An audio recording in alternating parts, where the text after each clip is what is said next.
जय हिंद। कैसे हैं आप लोग? ठीक, बढ़िया।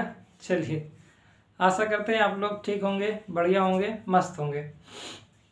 हम लोग भारतीय भूगोल पढ़ रहे हैं।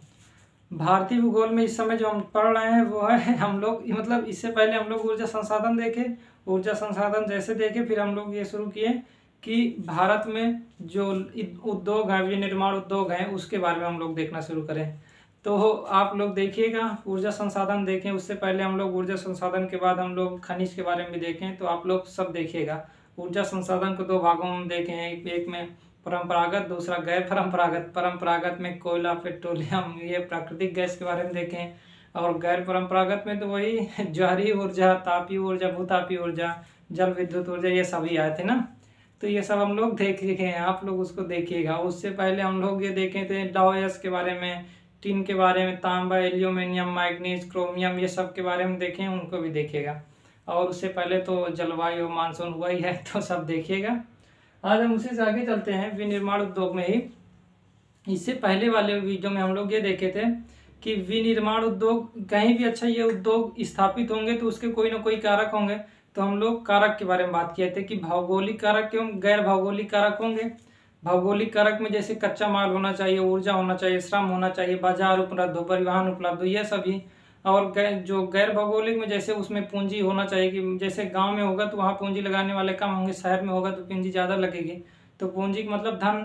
इसके बाद सरकार कैसे है, कि राजनीतिक स्थिरता है या नहीं, सरकारी नीतियाँ कैसे हैं, बैंकिंग प्रणाली कैसे, ये सब। मतलब कि यदि लोन लेना चाहें तो वो नहीं मिल रहा तो उसमें भी परेशानी है ना। ठीक, तो ये सब हम देख चुके हैं। तो आप इससे पहले वाले वीडियो एक पृष्ठभूमि के रूप में हम लोग देखे हैं, उसके देखिएगा। आज हम उसी से आगे चलते हैं। आज हम देखेंगे जैसे लौह एवं इस्पात उद्योग, लौह एवं इस्पात देखेंगे। फिर इसके बाद जैसे तांबा उद्योग, फिर इसके बाद एल्यूमिनियम उद्योग, सूती वस्त्र उद्योग हो गया। तो ये सब हम देखेंगे, लेकिन एक एक करके, दो दो करके हम लोग देख लेंगे। ठीक, तो आज हम लौह एवं इस्पात उद्योग देखें। चलिए आइए, पहले वाले वीडियो देखिएगा। एक ही वीडियो है इसमें का, इस सीरीज का एक ही वीडियो, तो आप देखिएगा। ठीक, चलिए। तो विनिर्माण उद्योग में हम क्या देखेंगे, जो हमारा है लौह इस्पात उद्योग।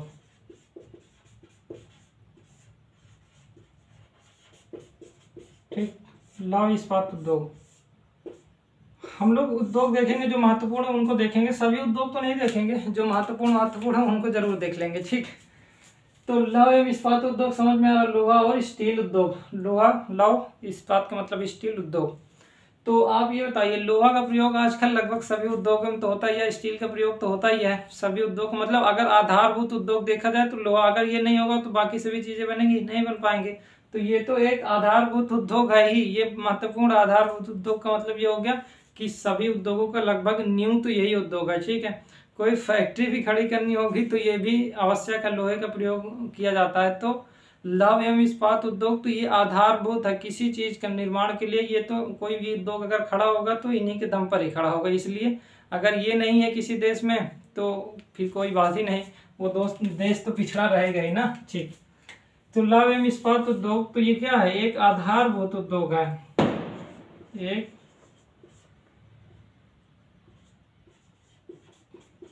आधारभूत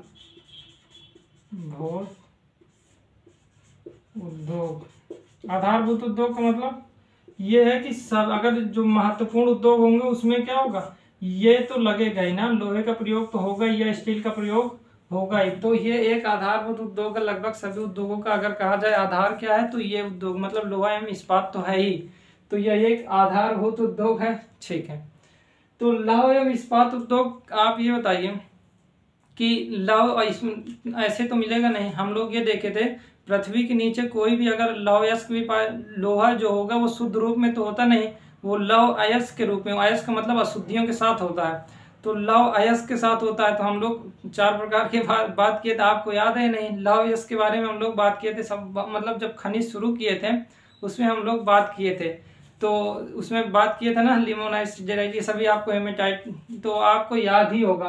तो 4 प्रकार के लौह अयस्क के बारे में बात किए थे। तो ये अयस्क मतलब शुद्ध रूप में तो, प्योर के रूप में तो लोहा पृथ्वी से मिलेगा ही नहीं। ये क्या मिलेगा, इसमें अशुद्धियाँ होंगी। जब अशुद्धियाँ होंगी तो उस अशुद्धियों के साथ जो लोहा मिलेगा फिर बाद में उससे क्या किया जाएगा, अशुद्धियाँ हटाई जाएगी। अशुद्धियों को आपके लोहा का निर्माण किया जाएगा, कच्चा लोहा मुख्य रूप से होगा, ठीक है, जिसे पिग आयरन कहते हैं, वो बना। फिर स्टील का बनेगा, फिर इससे विभिन्न प्रकार के जो भी वस्तुएं बनाना होगा इसी उद्योग से, मतलब लोहा और इस्पात का प्रयोग करके दूसरी चीज बनाया जाएगा, ठीक। तो आपको मालूम है ना, लोहा शुद्ध रूप से तो नहीं मिलेगा, नहीं, ये तो मालूम है ना, ठीक है। तो एक आधारभूत उद्योग है, ठीक है। दूसरा क्या है, इसके लिए आपको अच्छा ये बताइए, अगर लौह एवं इस्पात उद्योग है, आधार उद्योग है, तो दूसरे उद्योग के लिए ये महत्वपूर्ण होगा, ठीक है। अगर महत्वपूर्ण होगा तो ये जो ये उद्योग स्थापित होगा, ये कहाँ स्थापित होगा, जहाँ लौह अयस्क होगा वहाँ स्थापित होगा, ठीक है। क्यों, क्योंकि मान लेते हैं लौह अयस्क को, अभी इससे पहले वाले हम लोग बता चुके हैं कि यदि दूर से लाना पड़ेगा किसी चीज को, कोई अगर हमको कच्चा माल दूर से लाना पड़ेगा तो वो क्या होगा, महंगा हो जाएगा, ठीक है, उसका कॉस्ट बढ़ जाएगी। इस कारणवश आवश्यक है वो उद्योग वहीं स्थित हो जहां पास लौह अयस्क उपस्थित हो। अगर लौह एवं इस्पात उद्योग है, इसका मतलब लोहा जहां उपस्थित होगा, लौह अयस्क जहां उपस्थित होगा वहां से निकाल के उसको शुद्ध कर लिया जाएगा। तो इसके लिए आवश्यक है उस क्षेत्र में क्या होना चाहिए, लौह अयस्क उपस्थित होना चाहिए, ठीक है। नहीं होगा तो परिवहन का कोई ना कोई सस्ता साधन होना चाहिए, महंगा साधन नहीं, परिवहन का कोई सस्ता साधन हो जिससे दूर से लाकर यहाँ तक, इस उद्योग तक लाकर, लौह अयस्क को लाकर यहाँ पर लाया जा सके, फिर इसके बाद लोहा शुद्ध रूप से किया जा सके। या इसके लिए लौह एवं इस्पात उद्योग में कोयला भी महत्वपूर्ण होता है, ठीक है। अभी बात करते हैं, कोयला महत्वपूर्ण इसलिए होता है क्योंकि वही तो पूरा प्रज्वलन करेगा, ठीक है, मतलब उसको गर्म करेगा, तो वो होगा। इसके बाद कुछ जैसे मैग्नीज का प्रयोग भी होता है, डोलोमाइट का प्रयोग, वो भी महत्वपूर्ण होता है, ठीक है। चूना पत्थर भी मिलाया जाता है तो वो भी महत्वपूर्ण है। तो इस क्षेत्र में जहाँ भी ये उद्योग होगा उसके आसपास क्षेत्र में यदि ये सभी चीज होंगी तो वो आसानी से क्या होगा, वहां पास लौह एवं इस्पात उद्योग कर लिया जाएगा। जैसे अगर बात करें एग्जाम्पल के रूप में, आप देखिए कि अगर आप बात करें कि 1 टन हमको चाहिए, 1 टन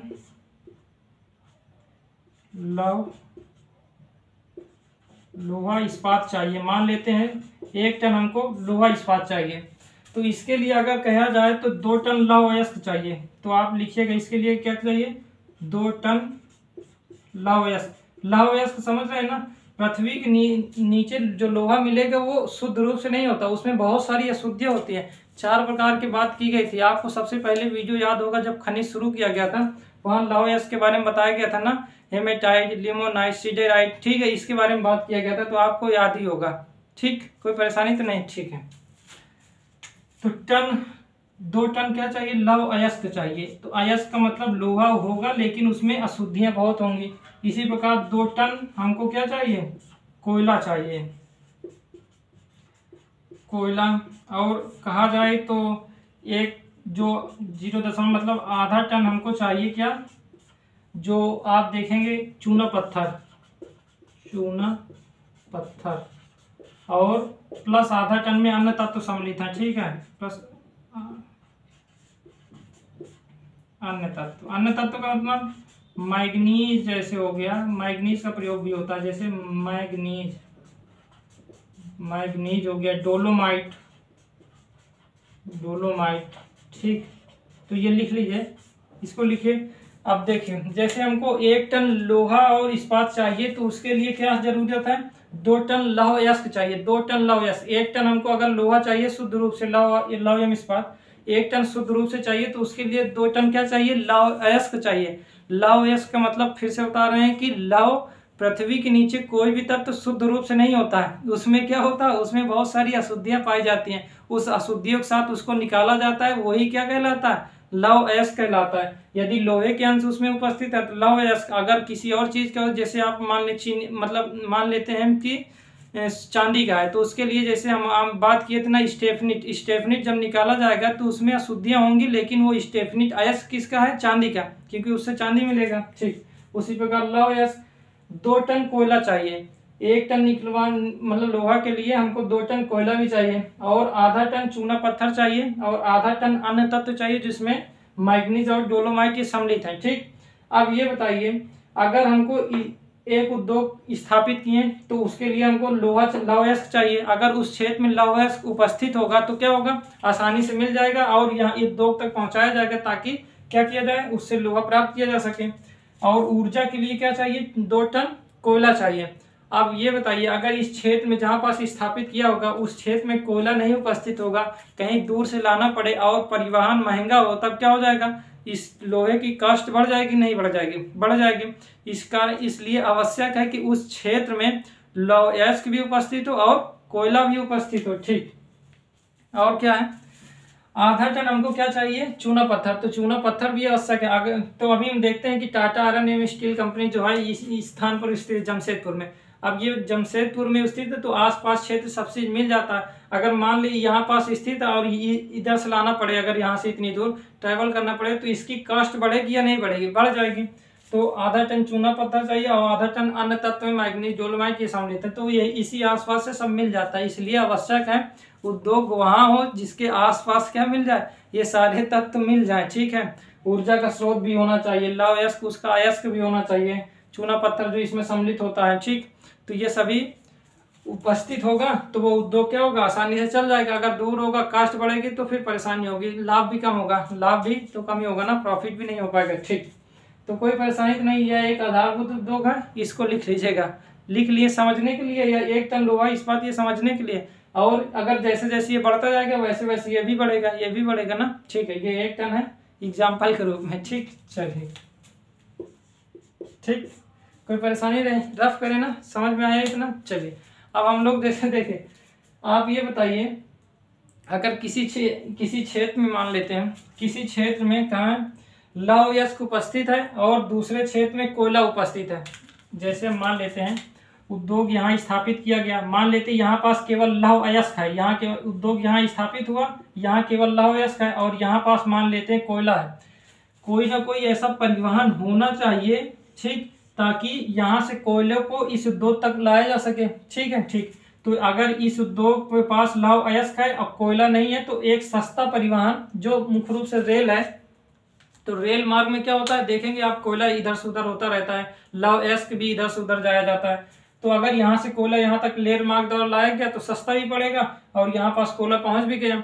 और यही रेल जो आएगी, ठीक है, जो रेल आएगी वो क्या करेगी, यहाँ से लौह अयस्क लेगी, और यदि यहाँ कोई उद्योग उपस्थित होगा, ठीक है, तो वो उसके लिए। तो इस प्रकार एक रेलवे का प्रयोग हम किसके लिए कर सकते हैं, आने जाने के लिए। इधर से कोयला लाया गया और इधर से लौह अयस्क लेके यहाँ पहुंच गया, दोनों स्थान पर उद्योग स्थापित कर दिया गया। यहाँ भी उद्योग हो गया, यहाँ भी उद्योग हो गया, दोनों जगह उद्योग हो गया, लेकिन एक जगह कोयला उपस्थित है, दूसरी जगह लौह अयस्क। और यहाँ पास बीच में अगर कोई सस्ता परिवहन उपस्थित हो गया तो इधर से कोयला ले गया और वही जब वापस होगा खाली होकर तो इधर से लेके आएगा लौह अयस्क। इस प्रकार परिवहन होगा तो ये भी तो सस्ता पड़ेगा ना। ठीक है, क्योंकि दोनों काम हो जा रहे हैं और दोनों दो उद्योग हो गए, एक ही मतलब अलग अलग जगह पर हैं, लेकिन परिवहन का साधन उपलब्ध होने के कारण यहाँ पर भी और यहाँ मतलब अलग अलग स्थानों पर भी उद्योग उपस्थित हो गए। ठीक है, तो ये भी तो एक सस्ता पड़ जाएगा। और रेल मार्ग सब सस्ता ही है कि कोयला ले जाना, लौह अयस्क ले जाने के लिए सस्ता मार्ग है। ठीक, ठीक, इतना लिख लिए, आगे चलें, थोड़ा संयंत्रों के बारे में देख लें कि कहाँ कहाँ स्थित है।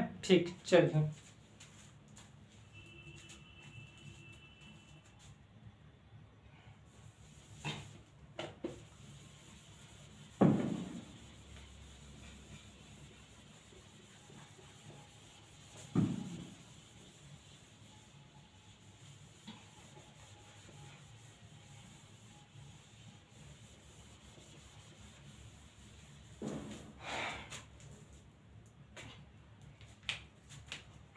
देखते हैं संयंत्र। संयंत्र का मतलब संयंत्र क्षेत्र।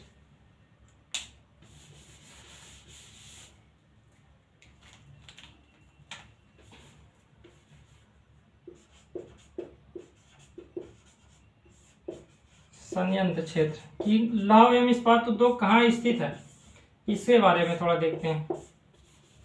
ठीक, चलिए, लौह एवं इस्पात उद्योग संयंत्र कहाँ स्थित है इसके बारे में जैसे मान लें, जैसे बोकारो वाला क्षेत्र है, ठीक है, भिलाई वाला क्षेत्र है, जमशेदपुर वाला क्षेत्र, विशाखापट्टनम वाला क्षेत्र, यहाँ पास संयंत्र स्थापित किया गया है।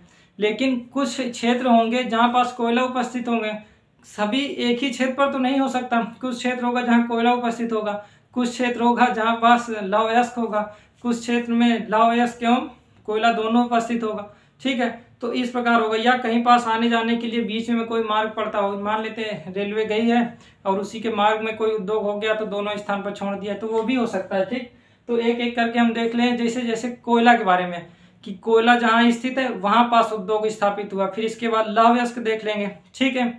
वो कैसे हो रहा है, इससे पहले जो रेलवे वाला देखे ना कि एक स्थान पर जैसे मान लें यहाँ एक उद्योग है, यहाँ एक उद्योग, दो उद्योग है, ठीक। यहाँ बगल में मान लेते हैं कोयला है, यहाँ लौह अयस्क है, तो एक रेलवे हो गया, यहाँ से यहाँ लाया क्या, कोयला लाया, और यहाँ से उठाकर लौह अयस्क यहाँ पास, और दोनों स्थान पर उद्योग स्थित है तो दोनों का काम हो गया, ठीक है। तो कुछ स्थान पर कोयला स्थित होगा, कुछ स्थान पर लौह अयस्क, कुछ स्थान पर लौह एवं कोयला दोनों उपस्थित होगा, तो संयंत्र भी तो उसी अनुसार स्थापित होंगे ना। संयंत्र का मतलब जो कंपनी होगी वो भी तो उसी अनुसार स्थापित होगी ना, ठीक ठीक। तो अगर हम देखें कोयला क्षेत्र में, कोयला क्षेत्र में अगर देखें तो कोयला क्षेत्र में आप अगर देखेंगे तो दुर्गापुर है, ठीक। दुर्गापुर, ए दुर्गापुर, बी क्या लिख लेंगे, दुर्गापुर के बाद है बर्नपुर, बर्नपुर मतलब आसपास ही बर्नपुर है, हीरापुर है, ये सभी एक ही साथ है, लेकिन ये सब मिलाकर एक संयंत्र होगा। अभी हम देखेंगे बर्नपुर और हीरापुर ये मिलकर क्या होंगे, एक कंपनी होगी, ठीक है। अभी हम देखें इसको कहते हैं, ठीक है, Indian iron and steel company limited होगा, जो दोनों को मिलाकर हुआ, मतलब अलग अलग क्षेत्र पर है लेकिन आपस में मिलकर वो इसको बना दिए, ठीक है, ठीक। सी, इसके बाद दुर्गापुर हो गया, बोकारो हो गया जैसे, ठीक। तो ये हो गया जैसे कोयला क्षेत्र में, ठीक है। कोयला क्षेत्र ये जैसे पश्चिम बंगाल में, ये भी पश्चिम बंगाल में है कि जहाँ कोयला स्थित है वहां पास कंपनी स्थापित कर दी है, कोयला स्थित है वहां पास ये संयंत्र स्थापित कर दिया गया है। अब क्या होगा, कहीं से लौह अयस्क आ जाएगा, कोयला वहां है तो उद्योग को चल गया। और बोकारो झारखंड में, ठीक ठीक। और दूसरा क्षेत्र आप लिखिए जैसे जहां पास कोयला क्षेत्र के अतिरिक्त जैसे मान लेते हैं कि कहीं पास लौह अयस्क है, जहां लौह अयस्क स्थित है, ठीक है, लौह अयस्क, ठीक। लौह अयस्क जहां स्थित है, लौह अयस्क क्षेत्र है ना, ठीक, लौह अयस्क क्षेत्र है तो यहाँ भी क्षेत्र, ठीक। तो उसमें कौन सा होगा, तो ए नंबर क्या लिखेंगे, जैसे भिलाई है, भिलाई है छत्तीसगढ़ में, ठीक है। तो भिलाई, भिलाई हो गया, ये है छत्तीसगढ़ में, लिख लीजिएगा। और बी जैसे ये तो भिलाई हो गया छत्तीसगढ़, राउरकेला है उड़ीसा में, तो राउरकेला,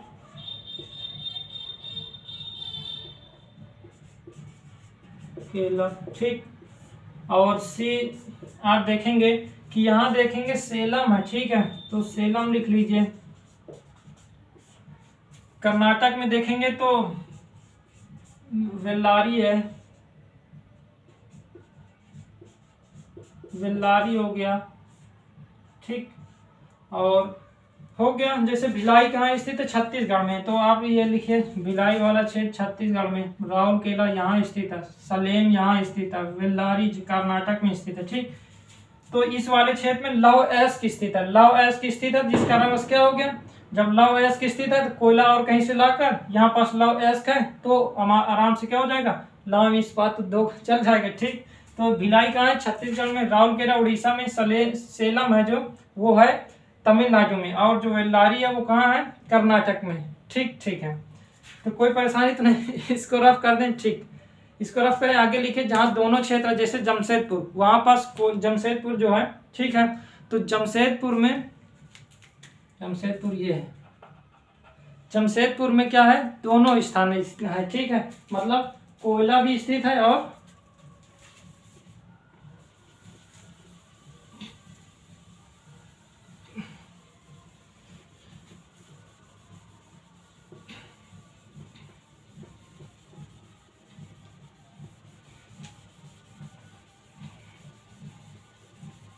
तो लिखिए अब क्या लिखेंगे, दोनों क्षेत्र। तीसरा जहां कोयला भी स्थित है और प्लस लौह अयस्क भी उपस्थित है, लौह अयस्क, तो वो क्या है, वो है जमशेदपुर, जमशेदपुर, ठीक है। चौथा, जैसे तटीय क्षेत्र में एक सबसे महत्वपूर्ण लिख लीजिए, वो है विशाखापट्टनम। ये है कहाँ, झारखंड में। तटीय क्षेत्र में विशाखापट्टनम, ठीक है, ये है आंध्र प्रदेश में, ठीक है, कोई दिक्कत तो नहीं, ठीक है। तटीय क्षेत्र हो गया कोयला और लौह अयस्क। तटीय क्षेत्र इसलिए है कि यहाँ पास से तट के सहारे क्या होगा, यहाँ पास जैसे आप देखेंगे कि लौह अयस्क आयात मतलब कोयला आयात कर लिया गया, लौह अयस्क का निर्यात किया गया, तो इस तरह भी होता है, ठीक है, ठीक।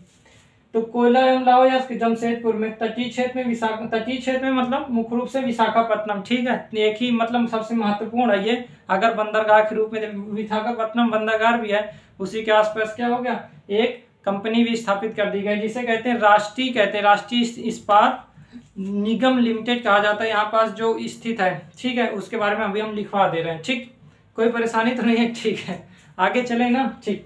अब दूसरा, जैसे अगर हम ये छत्तीसगढ़, ये वाला छत्तीसगढ़ है, ये है उड़ीसा, ठीक है, इससे ऊपर झारखंड है, इधर पश्चिम बंगाल है, इधर बिहार है, ये वाला क्षेत्र मध्य प्रदेश का है, ठीक है, इधर महाराष्ट्र है, इससे नीचे जैसे आएंगे तो इधर ये किनारे में गोवा, फिर इसके नीचे वाला कर्नाटक, फिर केरल, तमिलनाडु, यहाँ पास आंध्र प्रदेश है, यहाँ तेलंगाना, ठीक, पूरा क्षेत्र देख लीजिए।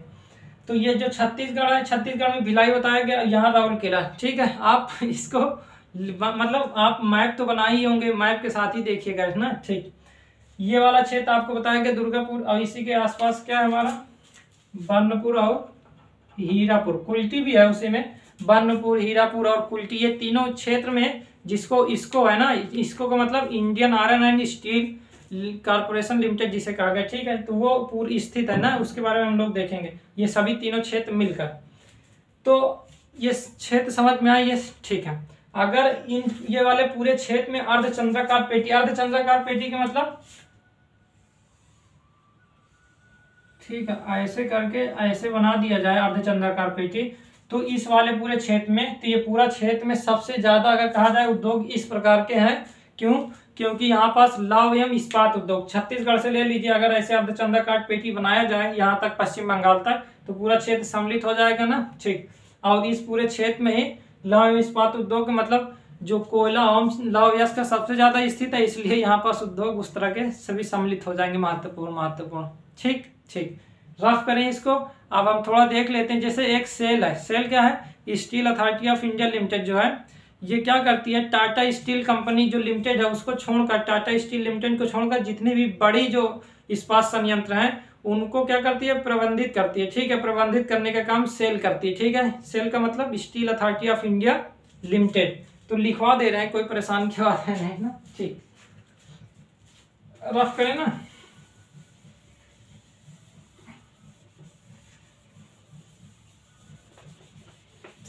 रफ नहीं हो रहा ना आज, चलिए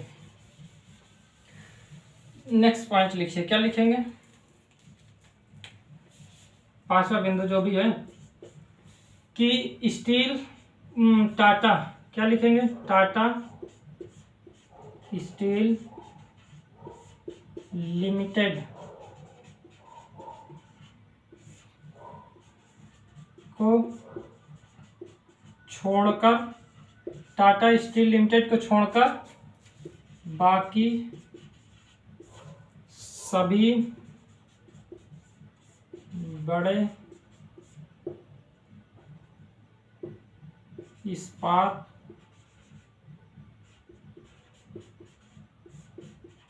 संयंत्र को सेल, SAIL, ठीक है, सेल अभी लिखवा रहे हैं, सेल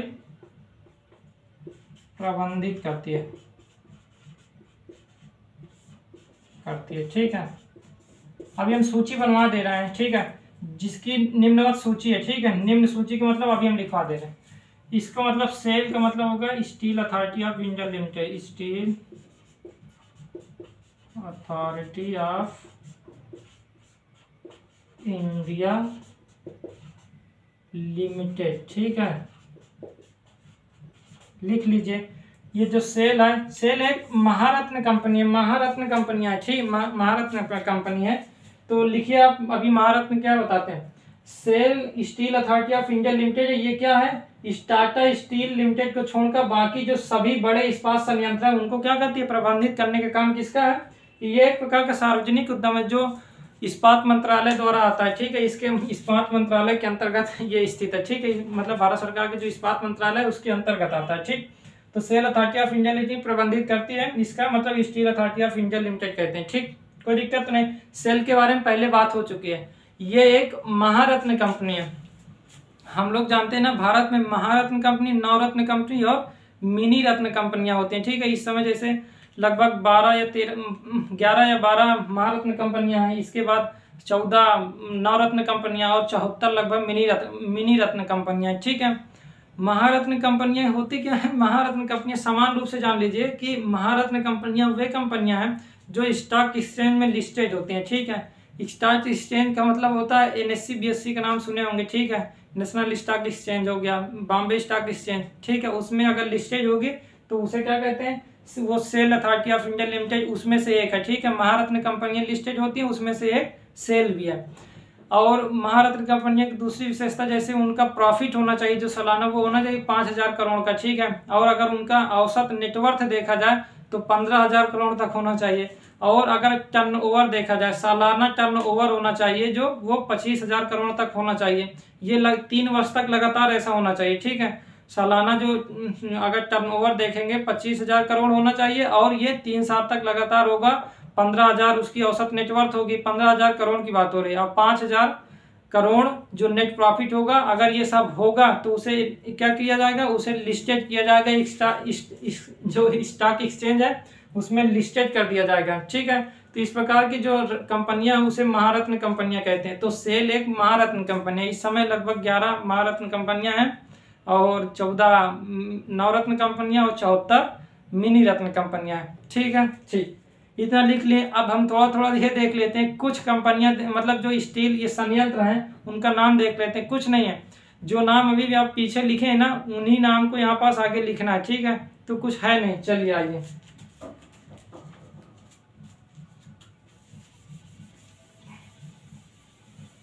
इतना लिख लिया है ना, ठीक। तो कंपनियां छोटी छोटी है। जो नवरत्न कंपनी है वो थोड़ा सा इससे अलग है। वो क्या होती है, जैसे 5,000 करोड़ तक अगर ये महारत्न कंपनी कहीं निवेश करेंगे तो सरकार से अनुमति का आवश्यक नहीं होता। लेकिन जो नवरत्न कंपनी है वो ज़्यादा से ज़्यादा 100 करोड़ तक कर सकती हैं। अब अगर जो मिनी रत्न है वो ज़्यादा से ज़्यादा 300 करोड़ तक या 30 करोड़ तक, 30 करोड़ तक अगर कहेंगी तो सरकार से किसी प्रकार की अनुमति की आवश्यकता नहीं। अगर ज़्यादा होगा तो फिर अनुमति लिया जाता है, ठीक है। तो वो अलग है, उसके बारे में हम लोग देख लेंगे कभी, अगर कभी देखेंगे। देखना ही है, इकोनॉमिक में आएगा ही ना, ठीक। तो हम थोड़ा सा अब संयंत्र देख लें, ठीक है। जो प्रमुख संयंत्र उनके बारे में देखते हैं। प्रमुख संयंत्र का मतलब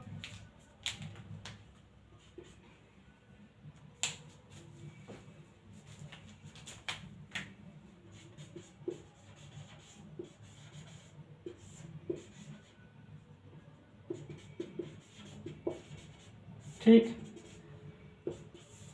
तो प्रमुख संयंत्र आप जो नाम अभी देखे हैं ना, पहले आप दुर्गापुर लिखे हैं ना, तो दुर्गापुर संयंत्र हो गए, स्टील संयंत्र, ये लिख लीजिएगा, ठीक। तो ये सभी संयंत्र हैं, तो आप लिखवा दें या उसी पर लिख ही लीजिए, Durgapur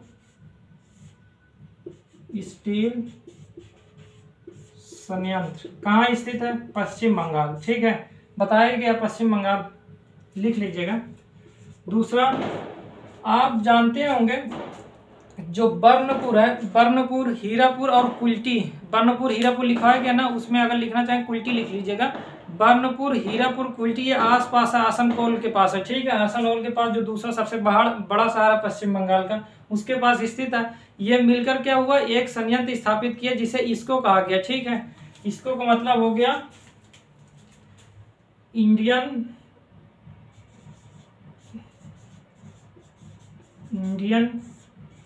iron and steel company limited, ठीक है, लिमिटेड, ठीक है। इसको का मतलब IISCO इतना लिख लीजिए इसको, ठीक है। इंडियन, वही है, Indian iron and steel company, ठीक है। लिमिटेड का मतलब एल नहीं लगाया गया, ठीक है, इतना लिख लीजिए IISCO। तो ये हो गया। ये भी कहाँ स्थित है, ये भी पश्चिम बंगाल में ही है, ठीक है, कोई दिक्कत नहीं, ठीक। तीसरा लिखिए, आप लोग बोकारो का नाम सुने ना, तो उसको भी लिखिए बोकारो। और सभी लिखना जो नाम आप अभी लिखवाए गए ना, वो जो अभी नाम लिखवाए गए ना इससे पहले, बोकारो हो गया, भिलाई, ये सभी आप स्टील कंपनी संयंत्र लिखते जाइए इस तरह, स्टील संयंत्र या प्लांट, जो भी कहना चाहें। चौथा क्या लिखेंगे, भिलाई। अब आप तो अब सब जान ही गए होंगे, भिलाई स्टील लिमिटेड, ठीक है, लिमिटेड। पांचवा क्या लिखेंगे, जो सेलम है ना यहाँ पास था तमिलनाडु में, सेलम स्टील लिमिटेड, ठीक है। तो दुर्गापुर स्टील लिमिटेड कहाँ स्थित है, पश्चिम बंगाल। ये भी कहाँ स्थित है, पश्चिम बंगाल। बोकारो कहाँ स्थित, झारखंड। भिलाई छत्तीसगढ़, ये कहाँ है, छत्तीस, बताया गया, सब बता दिया गया, छत्तीसगढ़, ये है झारखंड, ठीक। और सेलम कहाँ, तमिलनाडु, ठीक, ठीक। रफ करें ना इसको, आगे आगे चले ना, ठीक। तो लिख लीजिएगा, ये सभी लिखते जाइएगा, कठिन तो है नहीं उतना, लिखना है। इसमें देखिए जितना है सब याद करने वाला है, इसमें समझाने वाला ज़्यादा तो है नहीं, ठीक। तो आप लोग जितना करिएगा इसको याद कर लीजिएगा, ठीक। और पहले वाले भी ज़्यादा हैं, याद ही करने वाले हैं। कितना हुआ, 5 हुआ। छठा क्या लिखेंगे, ये राउरकेला देख रहे हैं, तो राउरकेला स्टील प्लांट, ठीक। स्टील प्लांट कहाँ स्थित है, उड़ीसा में। वो उड़ीसा का मतलब ओडिशा में। हमारे जो अनुसूची 8 है उसमें जो भाषा जोड़ी गई उड़ीसा को उड़ीसा नहीं ओडिशा परिवर्तन कर दिया, मतलब नाम में बदल दिया गया है। तो राउरकेला भी हो गया। आप यहाँ देखेंगे ये वाला क्षेत्र, तो यहाँ पास एक स्थित है, कौन सा, कर्नाटक में, वो है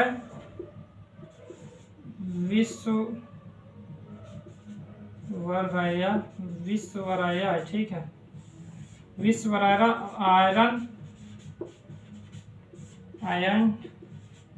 steel company, Visvesvaraya iron and steel company, ठीक है। ये मुख्य रूप से मैसूर में, ये 1923 में स्थापित की गई थी, ठीक है। जो सबसे पुरानी है वो है Tata iron and steel company, अभी लिखवाएं, उसको नहीं लिखवाए ना। Tata iron and steel company सबसे पुरानी है, जो जमशेदपुर में, झारखंड में है, ठीक। लेकिन इसके बाद ये जो 1923 में है, कहाँ है, कर्नाटक में, लिख लीजिएगा कहाँ स्थित है, कर्नाटक, ठीक। तो ये जो महत्वपूर्ण है उसके बारे में लिखवा रहे हैं, सब नहीं लिखवा रहे हैं, देखिए आपको सब तो लिखवा नहीं रहे, ठीक, ठीक। तो आठवां आप लिखना, क्या लिखेंगे, एक अभी विशाखापट्टनम में बताया गया था ना, तो वहां लिख लीजिए, विशाखापट्टनम के नाम से नहीं है, वो है राष्ट्रीय इस्पात निगम लिमिटेड,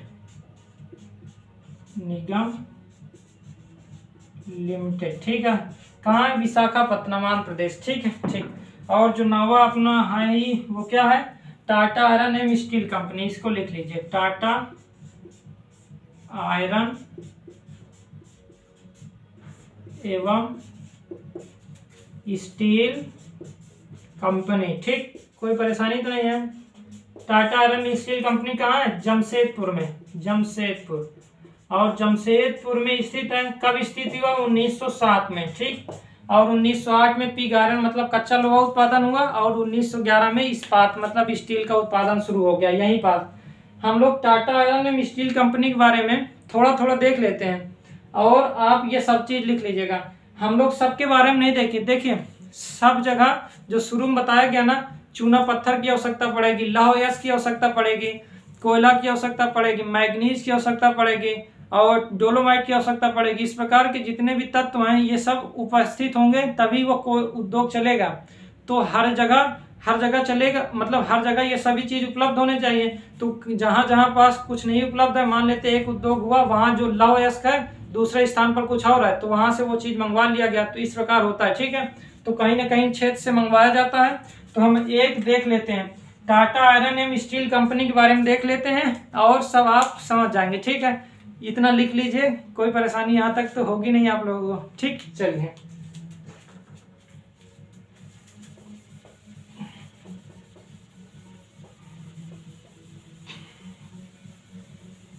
तो प्रमुख संयंत्र में उतना था। अब वही जो है लास्ट वाला है 9वां है, उसको हम लोग ऊपर लिखते हैं, फिर आगे बात करते हैं, ठीक। चलिए,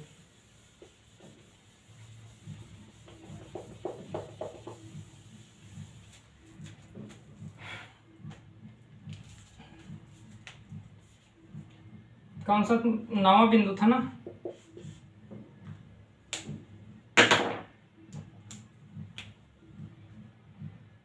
टाटा आयरन एवं स्टील कंपनी लिमिटेड, ठीक।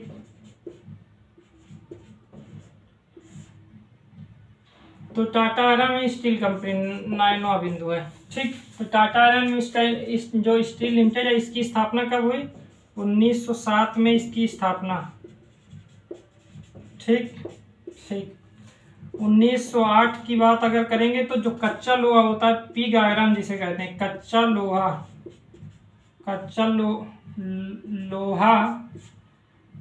पिग आयरन का उत्पादन होना शुरू हो गया, ठीक है। और अगर बात करें 1911 की, तो 1911 में क्या होने लगा, यहाँ पास जो उत्पादन होने लगा वो होने लगा इस्पात का मतलब स्टील का, ठीक, इस्पात का, ठीक है। इतना लिखते जाइएगा, ये केवल सुनना नहीं है, ठीक है। आप लोग ऐसे बैठे हो शांत से तो नहीं, इसको लिखते जाइए। 1907 में स्थापना हुई, 1908 में कच्चा लोहा का उत्पादन शुरू हुआ, 1911 में उत्पादन हुआ इस्पात या स्टील का। यहाँ अगर उसके जो प्रयोग होता है ठंडा करने के लिए, जो संयंत्र है उसमें जो प्रयोजनों को ठंडा करने के लिए प्रयोग होता है, उस पानी कहाँ से मिलता है, उसके लिए आवश्यक होता है नदी। और वो नदी है यहाँ पास, आप जानते हैं झारखंड में एक नदी बहती है जिसे क्या कहते हैं, सुवर्णरेखा नदी, ठीक है। तो इसके लिए जो जल आपूर्ति, पानी की आपूर्ति होती है वो होती है सुवर्णरेखा नदी से, ठीक है। सुवर्णरेखा नदी से, ठीक, कोई परेशानी नहीं, ठीक। लिख लीजिए, इतना लिखते जाइएगा। 1907 में स्थापना, कहाँ स्थित है ये? जमशेदपुर में, ठीक, जमशेदपुर में झारखंड, ठीक ठीक है। इतना लिखिए। अब कोयला कहाँ से मिलता है? कोयला झारखंड से मिल जाता है, और छोलक झारखंड से भी मिलता है और यहाँ से भी मिल जाता है, मयूरभंज जिला से। जहाँ पास मयूरभंज जिला का आपको याद है या नहीं याद है, हम लोग बहुत पहले पढ़े थे ना, ठीक है। मयूरभंज है और सिंहभूमि जिला झारखंड में, झारखंड के जो सिंहभूमि जिला है वहां से कोयला मिल जाता है। लौह अयस्क भी मिलता है, लौह अयस्क यहाँ से भी मिल जाता है, और लौह अयस्क कहाँ से मिल जाता है? यहाँ से भी मिल जाता है। कहाँ से? उड़ीसा से, उड़ीसा का जो मयूरभंज वाला जिला है ना वहां से मिल जाता है, ठीक ठीक है। और कोयला भी बोकारो से मिल ही जाता है, ठीक है। कोयला वहाँ बोकारो से, बोकारो तो झारखंड में स्थित है, वहां से कोयला मिल जाता है, लौह अयस्क भी मिल जाता है। जो उड़ीसा का केओंझर जिला है वहां से मिल जाता है मैग्नीज, चूना पत्थर भी वहीं से आ जाता है। जो सुंदरगढ़ वाला क्षेत्र है, उड़ीसा का जो सुंदरगढ़ वाला क्षेत्र है वहां से, लिखवाना तो नहीं पड़ेगा ना, ठीक है। सुंदरगढ़ वाला क्षेत्र जो है, जिला जो है, उसी के आसपास वाले क्षेत्र से क्या हो जाता है, हमको चूना पत्थर मिल जाता है उड़ीसा के। और वहीं से केओंझर जिला से, जो केओंझर जिला है वहां से मिल जाता है हमको मैग्नीज। इसके लिए, किसके लिए? टाटा आयरन स्टील कंपनी के लिए, ठीक है। बोकारो से हमको, जैसे बोकारो हो गया, गिरिडीह हो गया, ठीक है, झरिया हो गया, इन स्थानों से क्या मिल जाता है हमको? कोयला मिल जाता है। इस कंपनी के लिए बात हो रही है। फिर इसके बाद जो लौह अयस्क की बात करेंगे तो लौह अयस्क जैसे नोवा मंडी से हो गया, वहां से मिल जाए। और गुरु माहिसानी हो गया, आप जानते ही हैं मयूरभंज में, उड़ीसा के मयूरभंज में गुरु महिसानी है ना, बादाम शाह है। याद है आप लोगों की, भूल गए? शुरू में ही बताया गया था ये सब, जब खनिज शुरू किए थे तब लौह अयस्क शुरू किए थे, लौह अयस्क में सारी बात बताई गई थी कि मयूरभंज में जो गुरु महिसानी है वहां से इस कंपनी क्या मिल जाता है, लौह अयस्क मिल जाता है। और लौह अयस्क कहाँ से मिलता है? जो झारखंड का सिंहभूमि जिला है, सिंहभूमि जिला में नोआ मंडी था, याद है? नोआ मंडी से मिल जाता है, ठीक है। बोकारो से मिल जाता है हमको क्या, कोयला। गिरिडीह से भी मिल जाता है, झरिया से भी मिल जाता है, वो झारखंड में स्थित है, ठीक है।